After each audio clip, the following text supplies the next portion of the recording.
Welcome. I am back in India. I might appear a little jet lagged today because we have just arrived early morning today and it's already 9 p.m. in India with not having slept for almost 30 hours now, just 1 or 2 hours in between. This is a sleepy being, but I will try my best. So, as usual, I invite you to the Navel Consciousness Abundance Triad field. What is the Abundance Triad field? This field is made up of 3 primary energies: ecstasy, abundance, health. For those of you who are joining me new, wanting to know about Navel Consciousness, let me be brief that ecstasy, abundance, health is the basic setting that a being comes with. But this setting gets absolutely disturbed and distraught as soon as we are born and the umbilical cord is cut. Instead of being in the ecstasy, abundance, health setting, the opposite of depression, lack, and disease sets in. And automatically, we start to weave a life around depression, lack, and disease. Ever wondered why life on earth is such a drag? This is why. It's a technical consciousness issue that is getting dealt with only now. Today's topic: responding to the popular demand, responding to a lot of messages that have come in, asking me to explain what is navel consciousness because it has never been heard of before this. There have been brief moments, brief explanations about the human navel, but there is no system that defines, describes the functions, the impact, the role that human navel plays. And it's important that we understand it. So my attempt today and today onwards for the next few lives will be to explain what is navel consciousness stepwise. It's a vast subject. It's a science by itself and it cannot be explained in just a few lives or few hours. So I'm going to try my best. For this, I'm going to start from the start. Until recently, we were all engrossed in the head.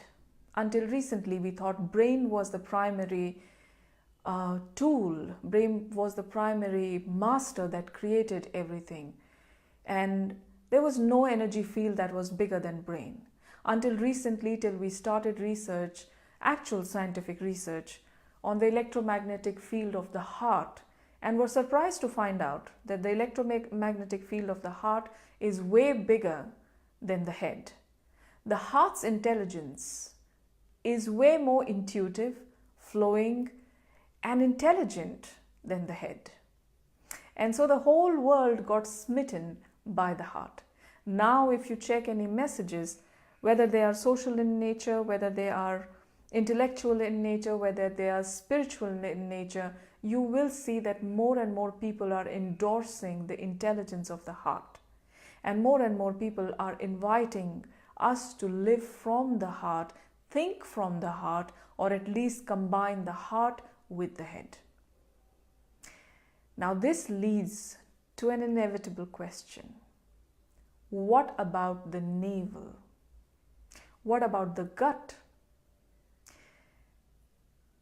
Again, very recently, which may be about 30 years, we discovered that there is another brain in our gut.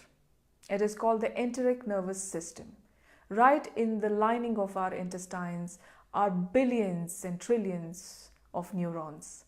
And they function just like the way they function in our head, in the brain.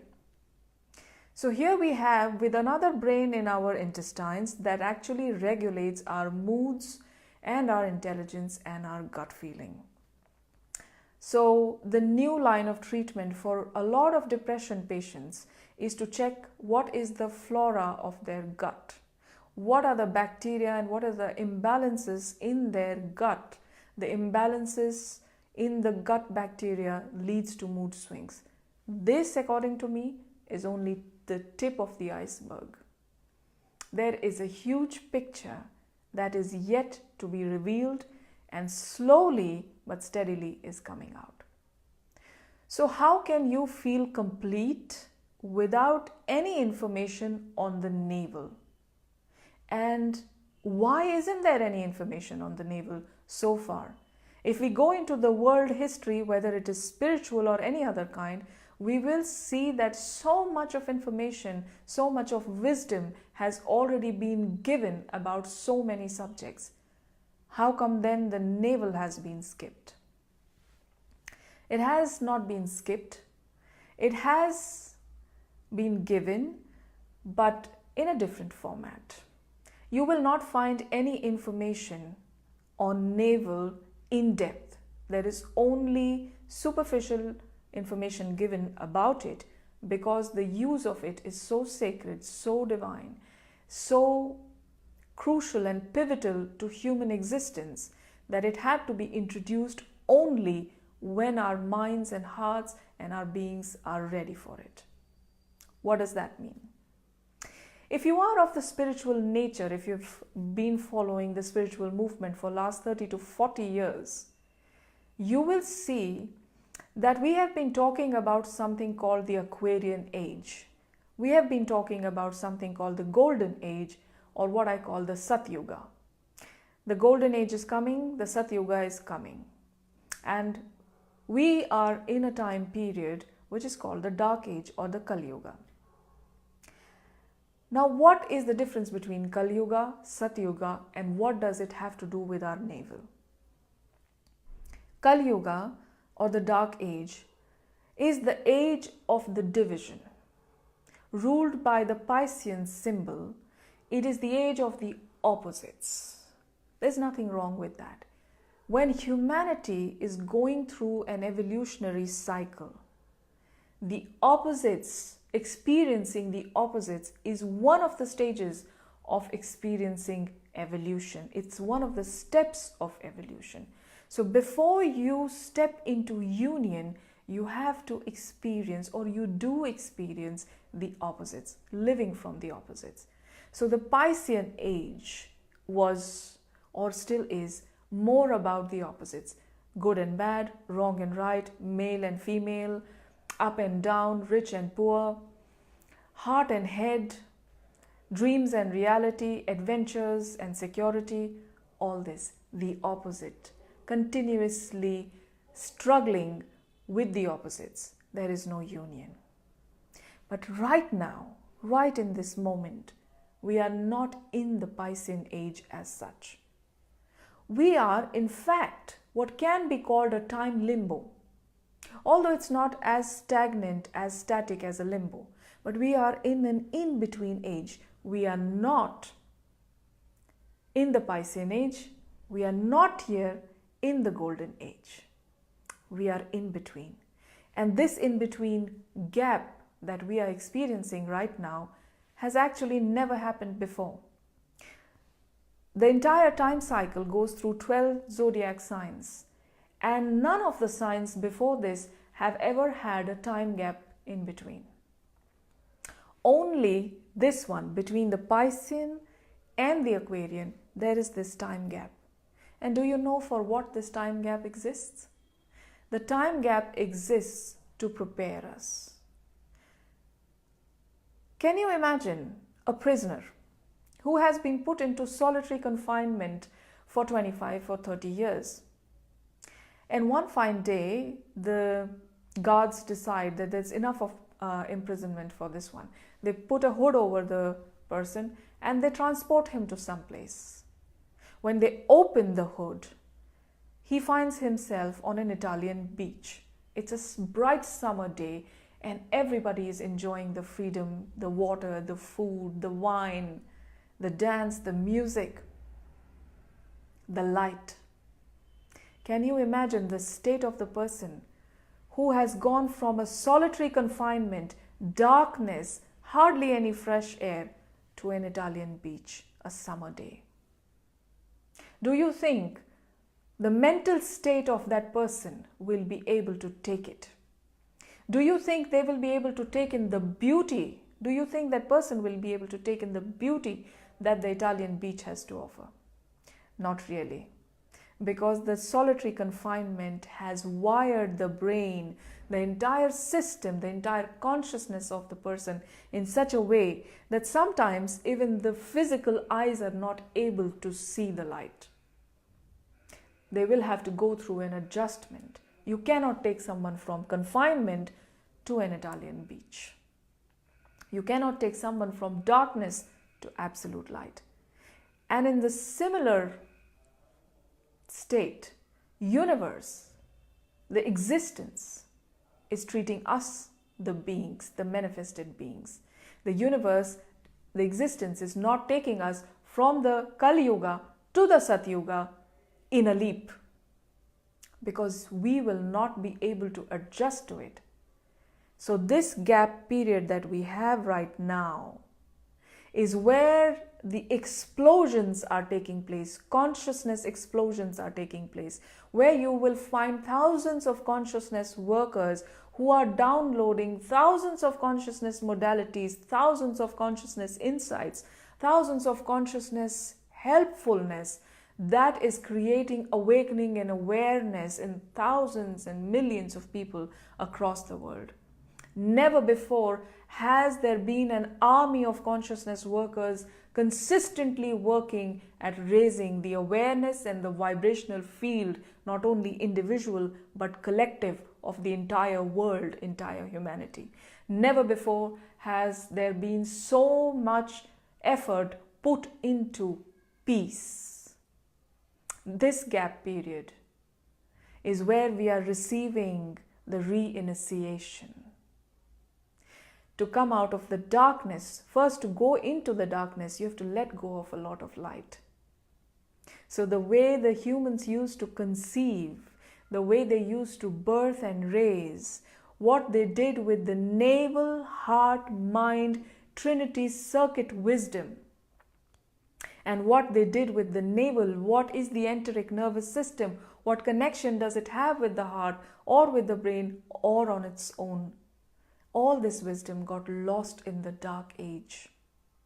For the darkness to descend, for the darkness to come, for the opposites to be experienced, the information about the navel had to go behind the stage. That's how darkness could come. And now that we are emerging from this dark age, going towards the light, the most crucial information is coming out. This is the information, the wisdom, the knowledge about human navel. And what does human navel have to do with union? The next age that we are going to experience, mind you, we are not right now astrologically or spiritually in the golden age. The Satyuga has not yet begun. So you and I are experiencing this gap period, something like what the teenagers experience before they go to the college, the gap year, where they are preparing themselves for life. You and I are the lucky ones, the hardworking ones, who are tearing away the darkness and allowing the light to come in. You and I are the people who are being given the tools of consciousness so that we can embody light, so that we can be enlightened. And enlightenment cannot take place with just imagination or thoughts or suppressing our nature. Enlightenment takes place stepwise. One of the greatest steps to embody light is to know yourself in wholeness. And how can you be whole if you don't know what your belly button is put there for? So this gap period between the darkness and the light, this gap period is where the navel consciousness, and mind you, many other modalities are being introduced to humanity.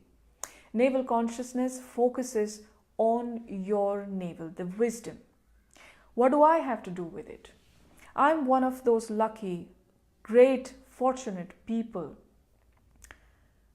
who are able to introduce an entire system into the world paradigm. I did not believe this myself at some point of time, but it has taken me this entire lifetime preparing for it, and finally, somewhere recently, I accepted my role, my work, and I have stepped out shamelessly in freedom to be able to impart the wisdom that I have received, that I have downloaded, and share it as much as I can. Create more sharing points so that we are preparing ourselves and, more importantly, our coming generation about everything, about wholeness, and especially about the navel. Human navel, heart, and mind is a complete circuit, and wholeness only happens in a complete circuit. Right now, your and my generation, the generation below us, the generation before us, is suffering from something called the fundamental wound. This wound is when the navel is short-circuited. That means the birthing in this paradigm is spiritually primitive. One of the ways that we damage the navel and the portal and the role that navel plays is by cutting off the umbilical cord at birth. This is one of the steps. There are n number of steps that we take to ensure that we are damaging the navel. The moment you damage the navel, you short circuit this wholeness, and then we start to live in fragments. The fragment of gut, the fragment of heart, the fragment of mind, and we live our entire lives fragmented between our gut feeling, what our heart is telling us, and what our mind wants us to do. All of us have experienced this fragmentation. But do you know that the generations that are yet to come will never ever experience this fragmentation? Because as we embody navel consciousness, as we include the wisdom of navel into our awareness, as we start to function from it, as we learn to birth our generations without damaging their navel, they will be born with wholeness and actually live their life in wholeness without knowing fragmentation. They will live their life in the setting of ecstasy, abundance, health. And when you are weaving your life in ecstasy, abundance, health, you see that we are already enlightened. We will weave a golden age. I think that's a lot for now. This was step 1 of introducing navel consciousness. This was step 1 of introducing you to the gap period that is now between Pisces and Aquarian age, the dark and the light age, and where navel consciousness plays a role. More about actual navel consciousness and what it is in the weeks to come. I hope this has helped you. Thank you very much again for sending me messages, for sharing your stories, and telling me that I should be sharing more about navel consciousness. I will do my best. Thank you everyone here on live, whoever is watching me, whoever says hello, hello back to you. Remember, that which is ecstatic is abundant. That which is abundant is always healthy. Ecstasy, abundance, health to you.